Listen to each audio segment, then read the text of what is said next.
ricordo che stiamo giocando con la giocavamo insieme in partita, quindi l'atteggiamento lo prende non fa male.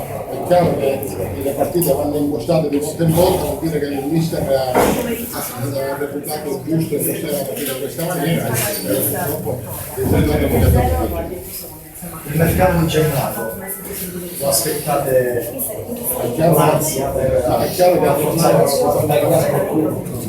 gennaio bisognerà fare degli interventi anche alla luce degli infortuni e delle problematiche che abbiamo fatto. Ci stiamo lavorando, stiamo cercando di capire chi può fare il capo nostro. È chiaro che oggi ancora presto, però a gennaio sicuramente non potrà. anche che c'è la base eccetera.